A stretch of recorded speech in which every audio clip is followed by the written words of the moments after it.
I'd just like to thank the WEM Foundation. What an amazing, everything's been top class, been top notch. And just want to extend a sincere thank you for that. Also, a sincere thank you to Whitney and Betty. I mean, this is unbelievable. Still trying to wrap my mind around it. Just everything. And you talked about the gift earlier. You know, as teachers, we get a $10 gift card and we're excited. And this is just going above and beyond. What I'd like to do is I'd like to ask everybody a question today. I'd like to ask you, who are the people that have most impacted and most shaped your lives? You could say, who would be the people that are on the Mount Rushmore of your life? When you look at, these are the people who really, really have shaped me and who mean the most to me. As I share a little bit about my educational journey, my coaching journey, I'd like to share with you a few of the people on my Mount Rushmore who have really shaped who I am. The first people are Mrs. Aries and Mrs. Missling. They were my elementary special education teachers. That's right, I said it. My special education teachers. I was in low math, low reading, low everything, and it was determined early on that I had a learning disability. And school was very difficult for me. It was very challenging. And I'll never ever forget the first time I ever met Mrs. Aries and Mrs. Missling. The care that they had in their eyes, the genuine love that they had for me, a student that did not have very much confidence. They brought me in and they gave me the tools in order to be successful. They gave me confidence when I didn't have any confidence. They gave me belief when I didn't have any belief. And they continued to teach me and continue to tell me, it's like, Matt, you're not there yet. And it's going to take you a lot longer than the normal students. But you keep working and you keep going and eventually you'll get there. And I'm so thankful for those two that never, ever, ever gave up on me. And I can still hear their voice. And I'm so thankful for them as I talk to a lot of the students and even athletes that I have today because of the lessons that they taught me. My mom and my dad, absolutely amazing people, both educators. My mom, the most passionate teacher I have ever met. She taught first grade reading recovery. It was amazing to see the love that she had for kids and the amazing love that she had for teaching. Yet the thing I think I love most about my mom is she took off and worked part-time when me and my brother and sister were going through school so she could be home when we got off the bus. And I think I took it for granted that I could come home and just be a normal everyday kid. And it wasn't until I fully went into teaching and coaching that not very many people go home to that. So I thank my mom for providing such a safe and loving home for me and my brother and sister to live in. My dad, my hero, my role model, the most passionate coach I have ever seen in my entire life. Still coaches at Becker. Still the exact same place where he was back in 1979, going into 40-some years of teaching and coaching at Becker High School. He taught me about life priorities.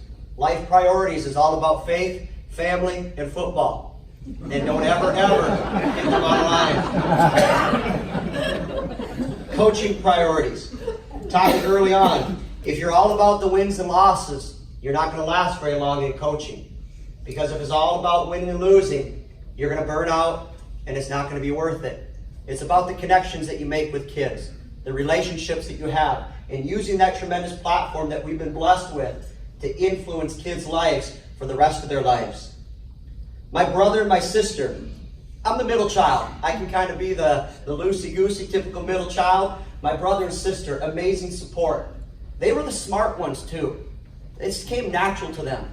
When I was doing my action research for my master's, I asked my mom, I'm like, Mom, how did Mike and Kristen get so smart? And here I was, and I just struggled with everything. Was I kind of like the human action research project where you read to Mike and Kristen and let me the chance just to see what happened?